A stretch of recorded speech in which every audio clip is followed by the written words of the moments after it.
every time you talk to me, I felt like, I don't know, like I was safe. Got a safe.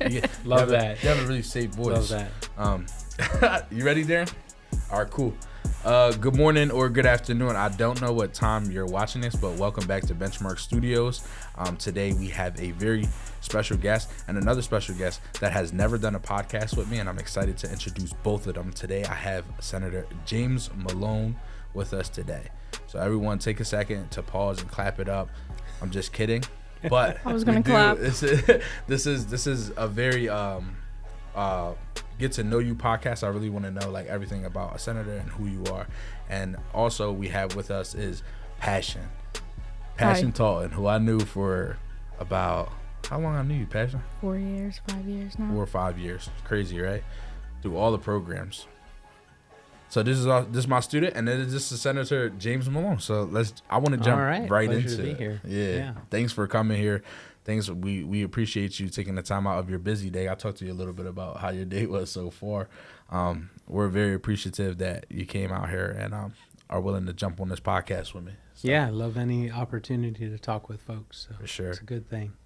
We could jump right into it, though. I kind of just want to know, like, where'd you grow up as a kid, and, like, what was life for Senator Malone as a child? Sure. So I grew up out in Powell, Wyoming, which is 32 miles from Cody, Wyoming, and 92 miles from Eastgate, Yellowstone. Okay. So that's Yellowstone National Park. I grew up hunting, fishing, farming. Used to raise a garden in my own backyard, making jams and jellies and, just canning food, any kind of stuff, a lot of subsistence living type of stuff. Lived in a HUD house, which is a low-income house in the city of Powell, and did all of the different work and chores and stuff out in all the farms that used to really circumference it. So there's still a lot of farming out there, but the city has grown quite a bit. Right. So it's interesting to go back and see, oh, well, this used to be, McDonald's farm, and this used to be, and now it's, a subdivision, things like that. Right. But, I grew up out doing a lot of that, manual labor, physical work, had a lot of mentors, and stuff. So, for example, like, I learned how to set and cut and prep window screens. Okay. I learned to do that on the job so that I could go back and fix the window screens in my biological mother's house, that kind of thing. Right.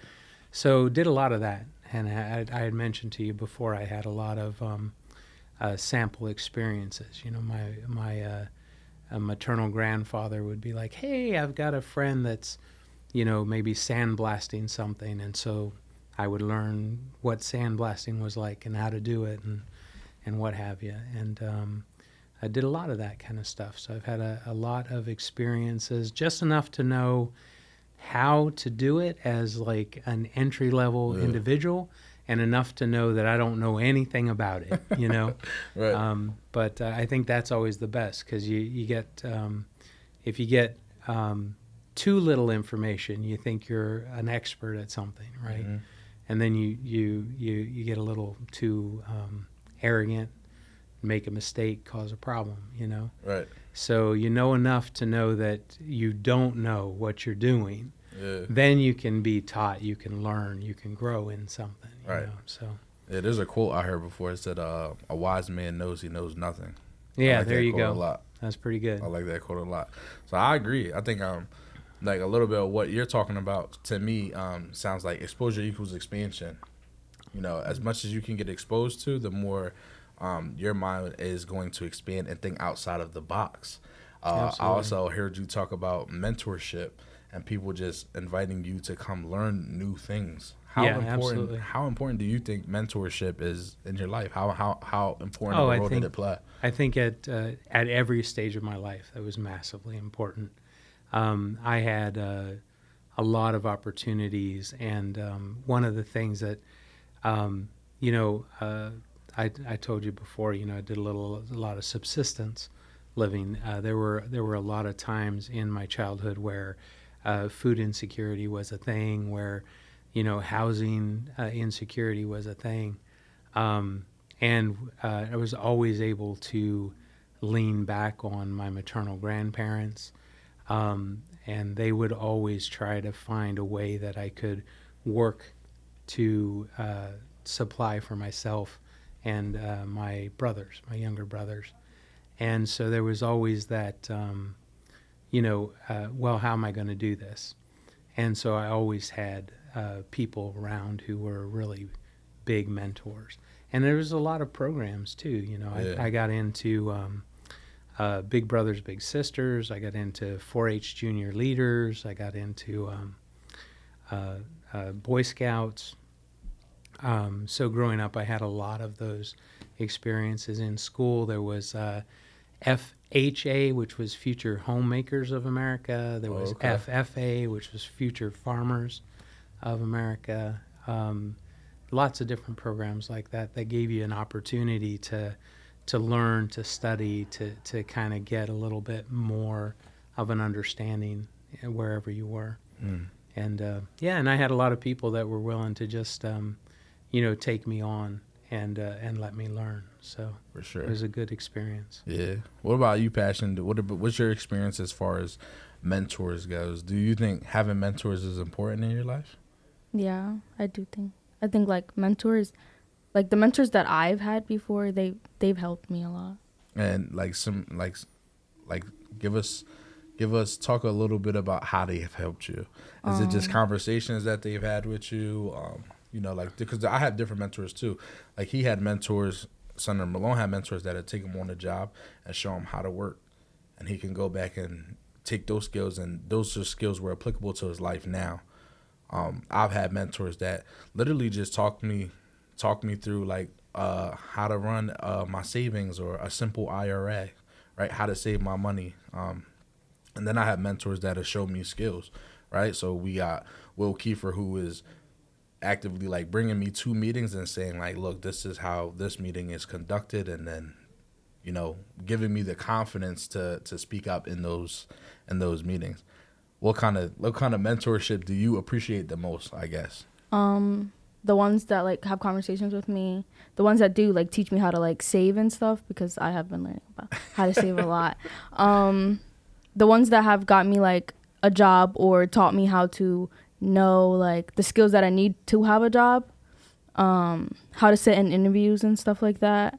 And like the ones that take me like out for like stuff that I need, like my needs that I need. Right. Yeah. Trying to help you get the basic needs so that you can, what's it called? Maslow's hierarchy of needs. Meeting the basic needs so then you can then grow. Yeah. Right. What pushed you? Did you always know you wanted to be a senator? So actually, my baseline has always been trying to serve folks. So my maternal grandmother actually got me started with that early. I had mentioned, resources were a little slim, but she would always work out, well, if you are willing to help to do this and this, then we can fill that gap as far as resources.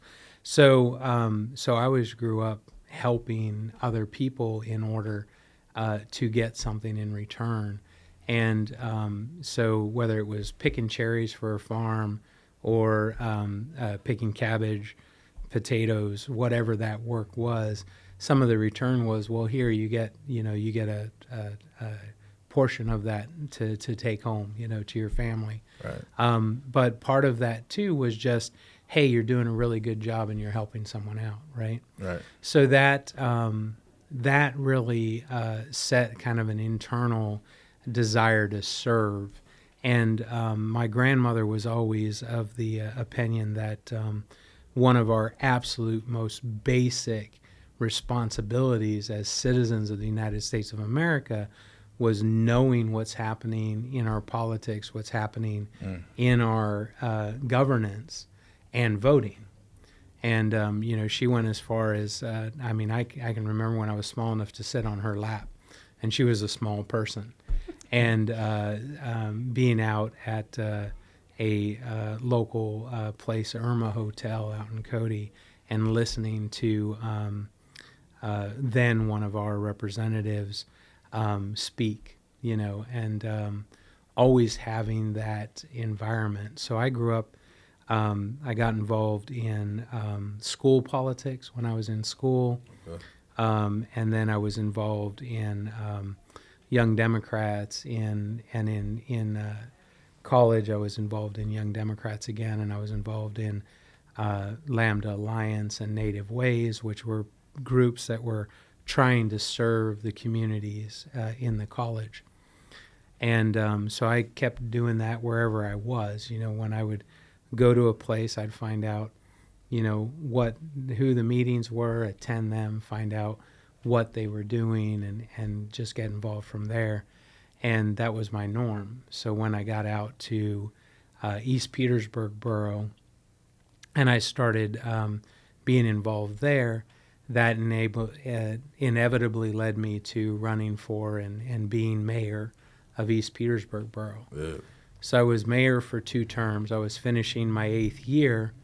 And I have a lot of great friends. When I got involved in the mayors, I met and got involved in the Lancaster County Mayors Association and the Pennsylvania State Mayors Association, which are absolutely awesome groups of people who are all trying to serve their communities to the best of their ability. Mm-hmm. So again, it's like,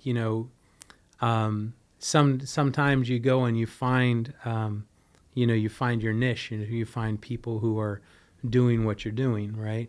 Sometimes that can be really positive. If you got people that are trying to serve, you find service, that's a good thing. If you sometimes that can run a negative hole. You can get into that kind of sounding board, and it's not so good. But I was really lucky that I got into some really positive environments there. And so I have a lot of friends in those areas that have, that's been their passion, and they've done it for 10 terms, 40 years, that kind of thing. But I felt like, I was coming up on 8 years, and I was trying to figure out, do I want to stay local? Do I want to try to do something county, or do I want to try and serve at a state level? And then my district, Senator Ryan Allman, resigned. And so that opened up the state level. So I was like, all right, well, I'll put my toe in there and see if people are willing to invest in me to serve them. And they did. Right. So, but that's really how I got up there. So I went from, working full-time and serving as mayor and working to serve 4,800 constituents, to now working full-time as a senator and working to serve just under 270,000 constituents. So it's jumped a little bit of a You know what constituents are, Patrick? Nope. So the people that would vote for you in your district, that's your constituent. Can you think about serving over 200,000 constituents? Mm-mm. Sounds like a hard job, doesn't it? A very hard job. And what does that look like? Because I honestly believe the same. I believe you get true joy out of serving and helping people. Yeah, and I think a lot of people at Benchmark program, we believe that.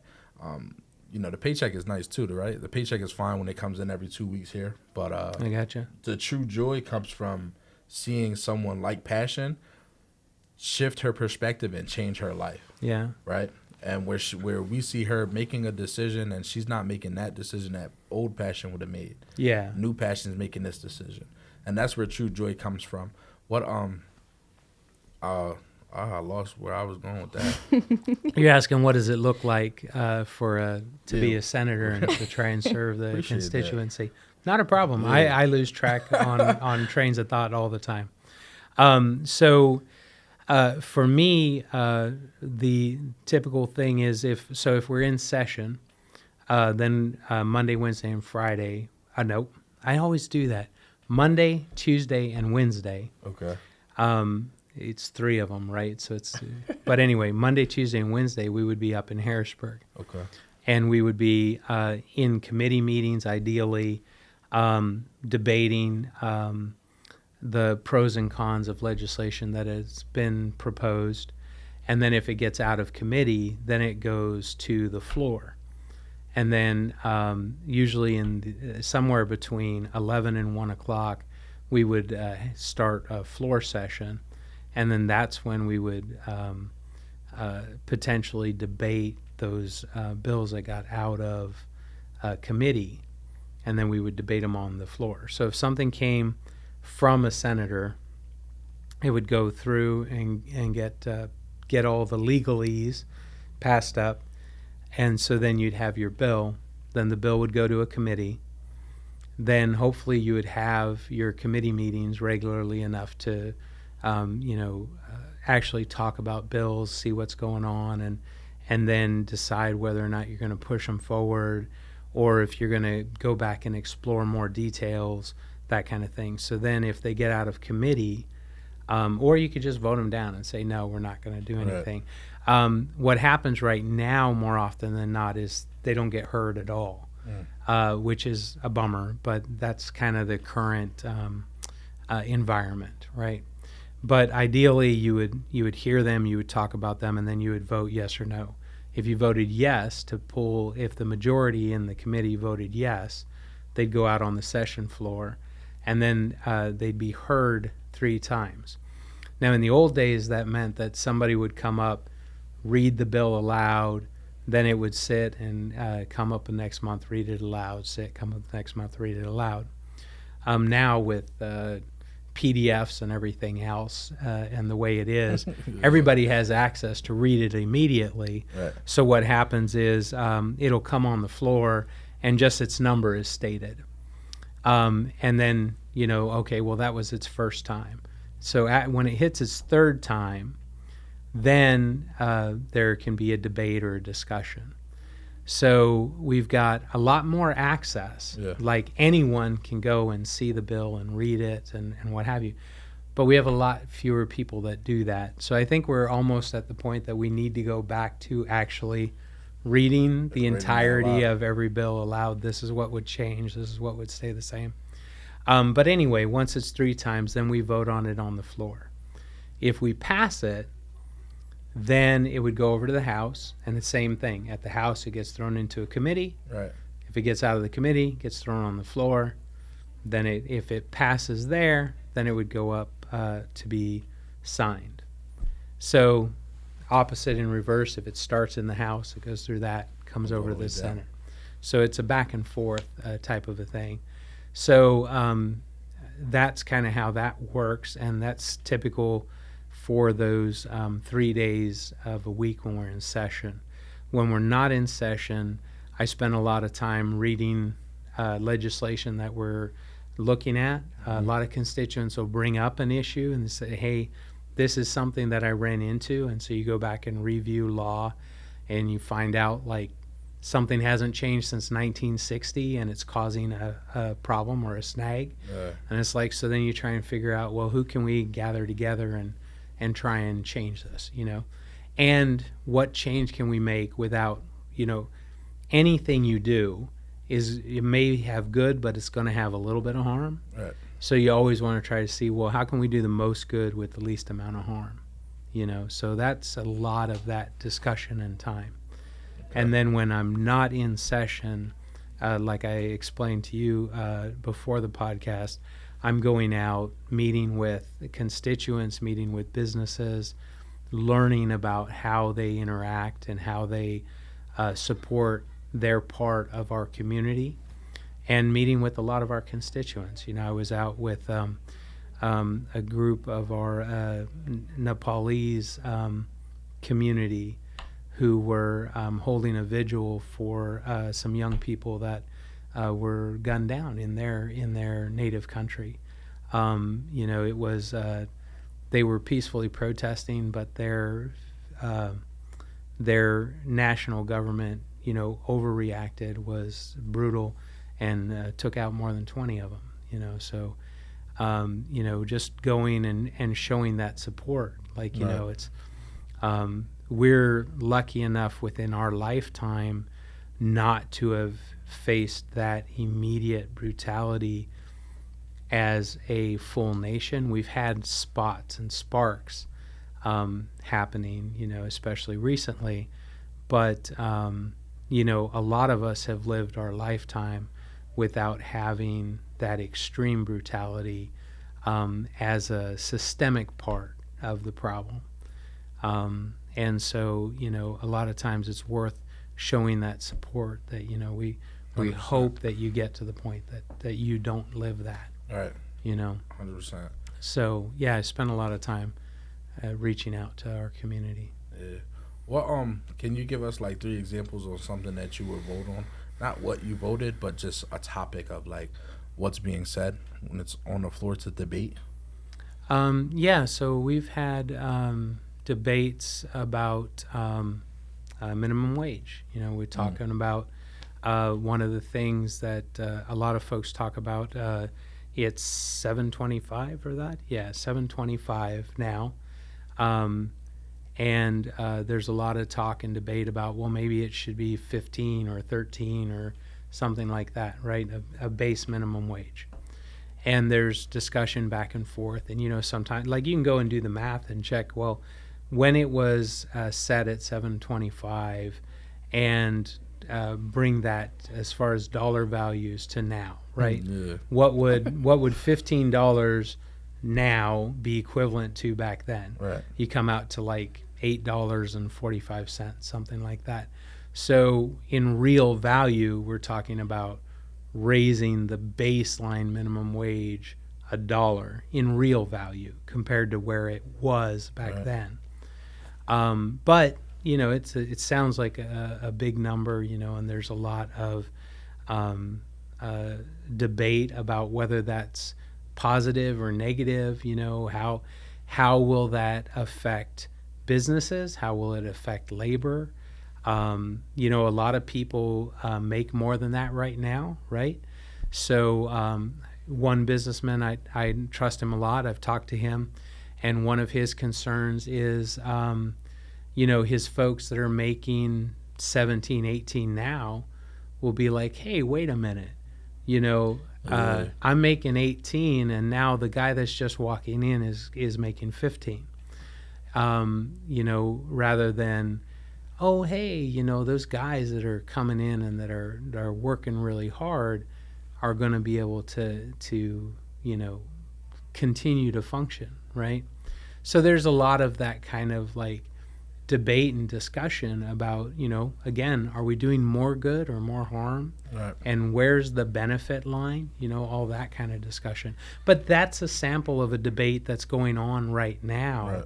Right. That it's hard to get it's hard to get a consistent, clear message out to everybody because everyone's got a little bit of a win or loss type of a scenario, right? And it's not just like, sometimes there is like fabrication where people are like, oh, this is going to be the end of the world, that kind of thing. But even outside of those, fringe sets, there are a lot of nuances, so then you try and figure out, well, are you doing more good than harm? Right. And, how is this going to be a benefit, and who is it going to benefit? Yeah. So there's a lot of those discussions. Yeah, I believe in balance. What do you think about that, Passion? If you had to vote right now about minimum wage, would you want it to go up? Mm-hmm. Yeah. Absolutely. Because you're working now, right? Yeah. Yeah. If I wasn't, I wouldn't mind. Yeah. Yeah, I think there's a lot of other things that, like that goes into it. I don't think it's just easy decisions that you're making Right. every day. It's difficult. And it's like you said, you try to, hopefully it's doing more good. And then, obviously it's going to be a little bit of harm, but hopefully it's less harm and it's more Right. good. What about, how do you feel about like leadership? What kind of sculpted you into you being who you are, and how have you, like, what would you say to someone like Passion about leadership and like how you became who you are? Yeah, so I know for me, always seeking out and trying to find really good, try and find the good in the mess.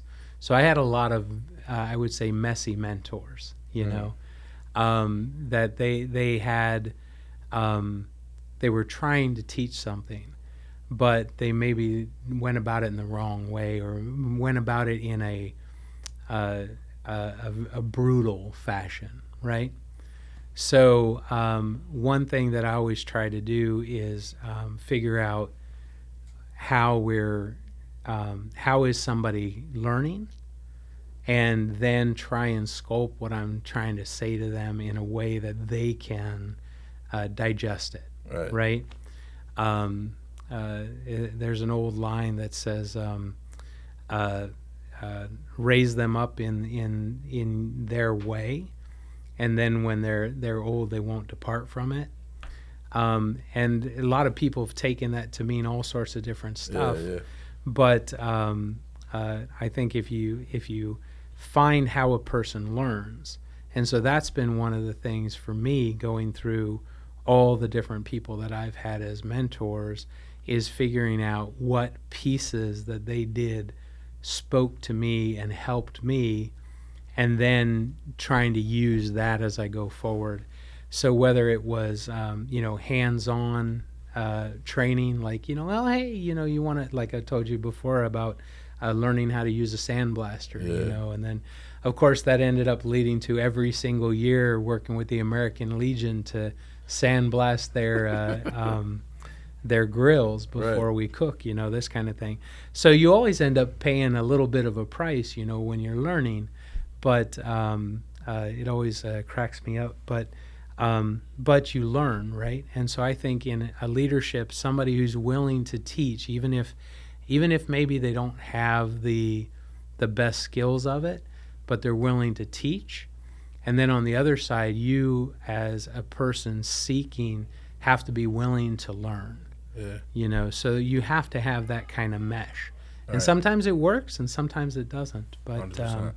But being willing also to just be respectful and say, hey, thank you, I'm gonna try a different game, right? That's like, and it really is like that. Like if you're, maybe you really love Monopoly, or maybe you love checkers, or maybe you love chess, but you don't know until you try them, right? And until you learn it, So I think that's a big deal with mentorship and with leadership, is a leader has to be willing to stand up and show what's happening, right? If you got some guy standing in the back saying, hey, walk over there, it's not really a leader. That's kind of a director, right? And you don't know, if you're looking at him and he's telling you to walk that direction, you might fall off something. Right. So I'm much more of a look where you're going, and if you have a leader or a mentor, have somebody that's willing to walk beside you. So consistency, that's staying with you.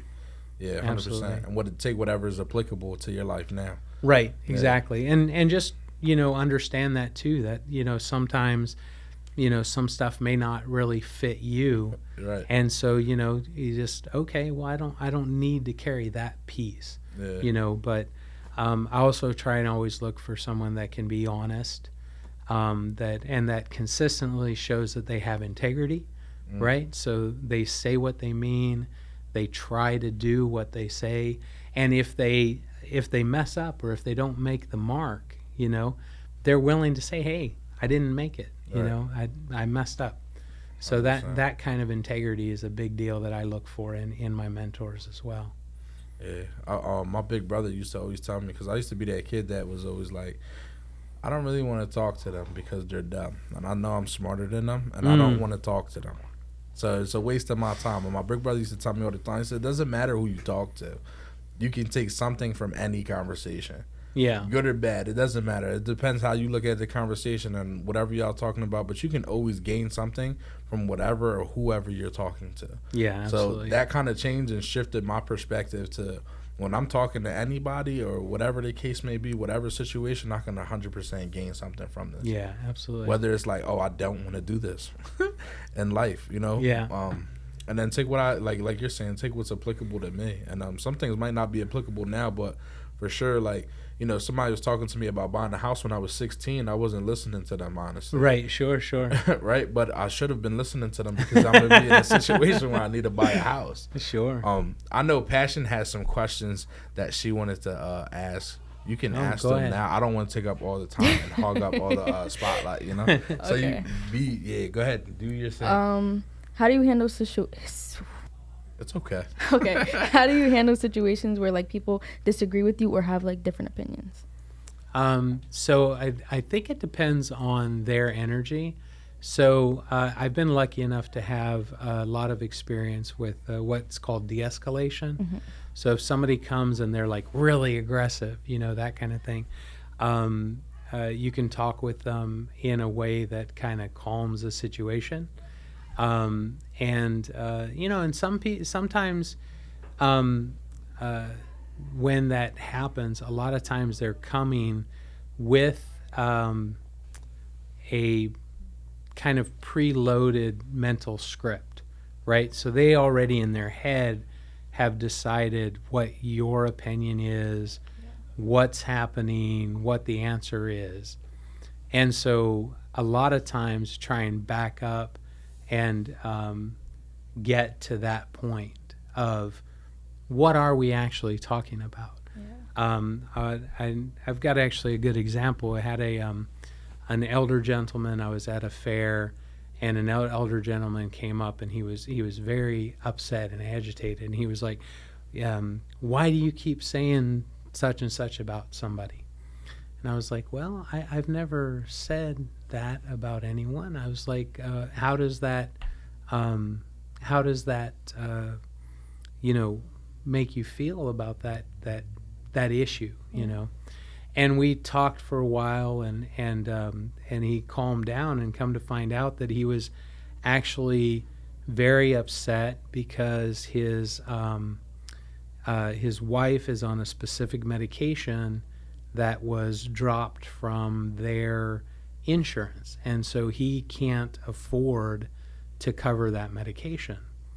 So there was a time in my life where I was literally covering a spouse's medication off of credit cards, and then I would get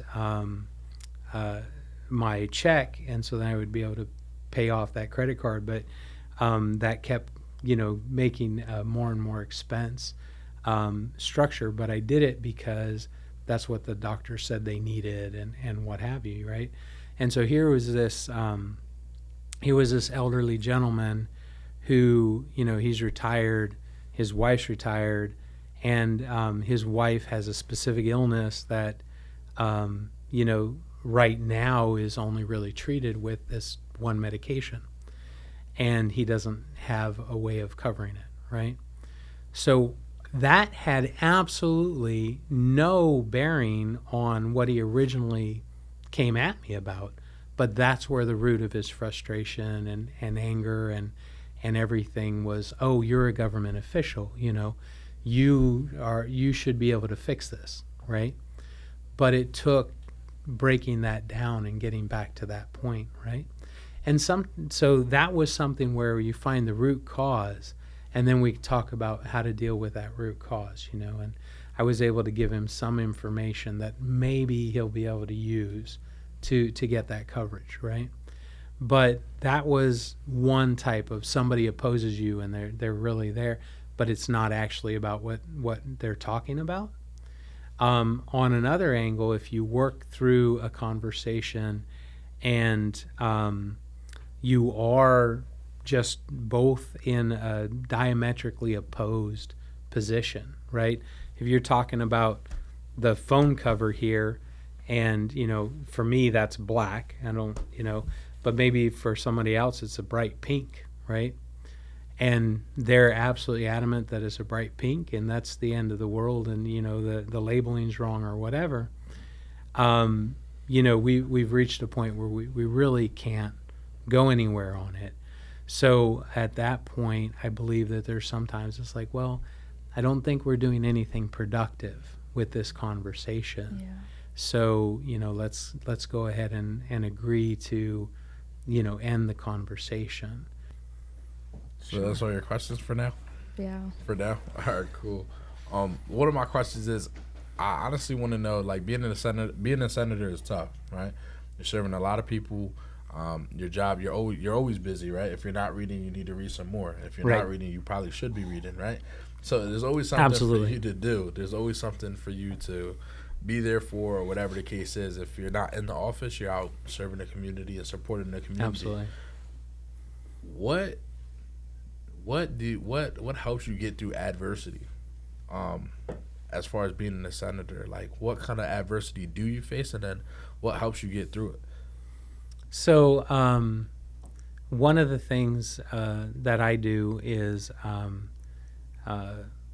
so I have a lot of kind of fantasy role play stuff that I'm involved in, or used to be. Yeah. I haven't had a lot of time to play, but that gives me a lot of avenues that I can say, well, okay, real life's a little bit wonky, a little bit too much. And then I can go basically do like little, scenarios. It's like, well, what if, we were, out in this situation? How would we ideally, handle it, right? And so that for me is very helpful. But also it allows me to take a break sometimes on what's going on here. I'm not one that's really great about, like, I'll listen to a podcast, right? But I'll listen to maybe 15 minutes of it, and then I'll stop, and then I'll go do something else, and then I'll come back and listen to, 15 more, that kind of thing. But all of those, taking in those other ideas, sometimes gives me an idea of how I would deal with something in real life, right? So I tend to take some time to read fantasy or sci-fi, or some soppy romance. Gail and Jennifer met out running in the lake, Right. and that kind of gives you a chance to breathe.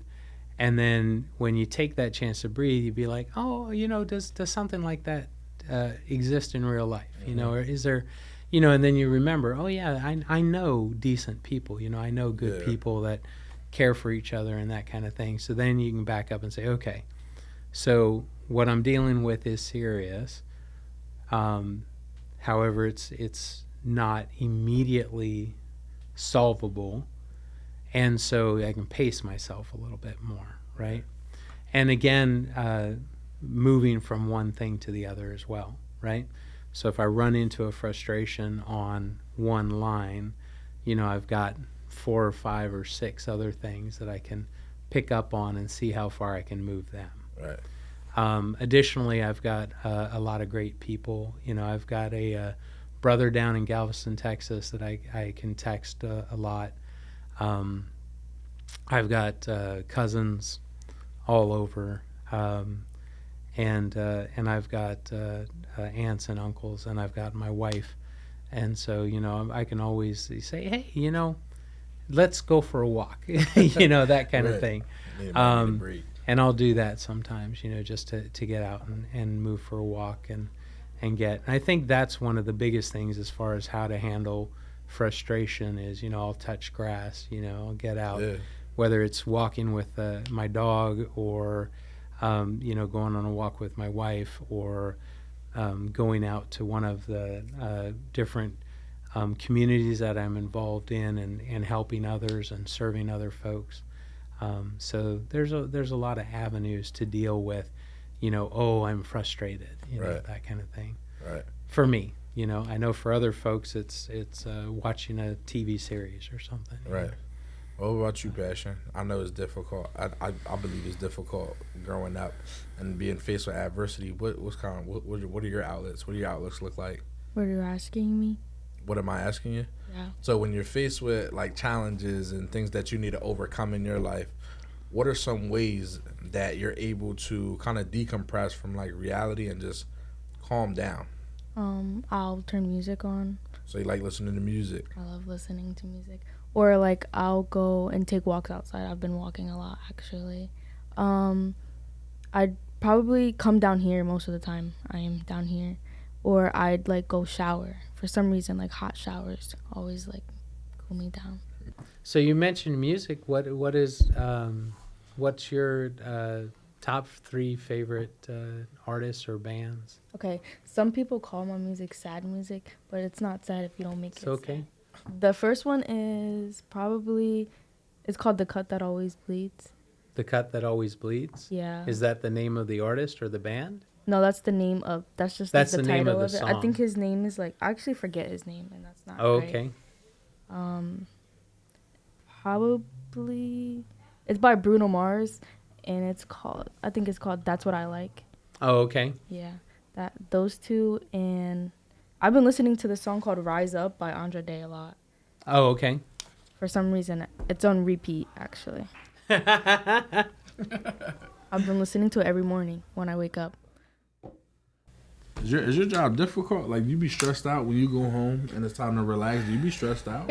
So, Because I'm not going to lie, all those decisions and stuff like that, sometimes, it's too much. But well, there's a lot of things. For me, I've always had a passion for a new experience, good or bad or whatever. There's something in me that's like, oh, I've never done this before, you know.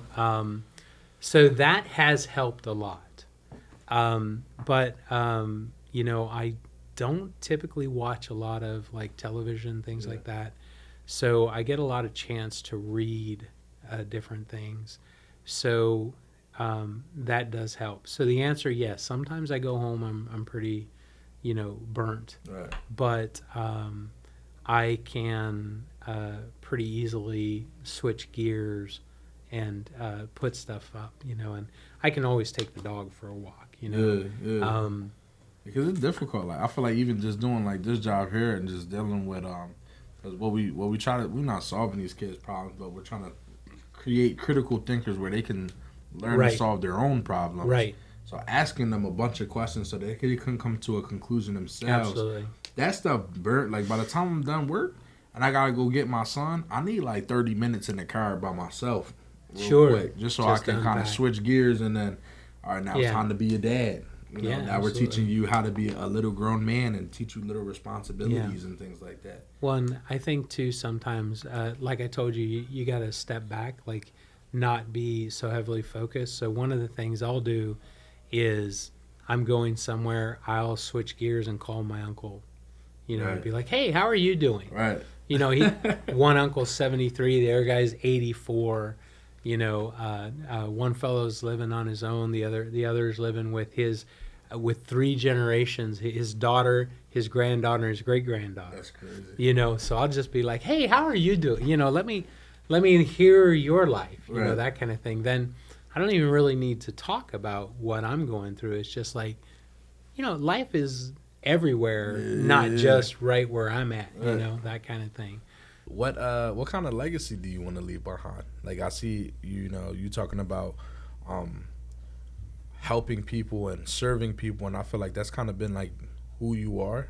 Yeah. Since a child. What kind of legacy, you know, and we can talk about legacy you want to leave behind as a senator, but what kind of legacy do you want to leave behind as who you are? You know, that's an interesting thing. So I think just a memory of doing good work and an example of people can use, positive and negative, right? My grandfather used to always say we have so many ancestors that have done everything. It doesn't make any sense why we would go and make the same mistake they did. You know, it's like we somebody's already done that. Why should we be repeating it? You know, which It's actually really relevant to modern day discussions, really. But I think that is something that has always stuck with me. And there's a line in Christian scripture that says, "Seeing that we are crowded by so many witnesses that have gone before us, let's run this race to the end," right? Mm. And I always think it's interesting because the way my maternal grandparents would always present it was, we got all of those ancestors that have come up, have made mistakes, have succeeded, have done all these things, and we're not them. Right. But we can learn from it, right? Maybe I was,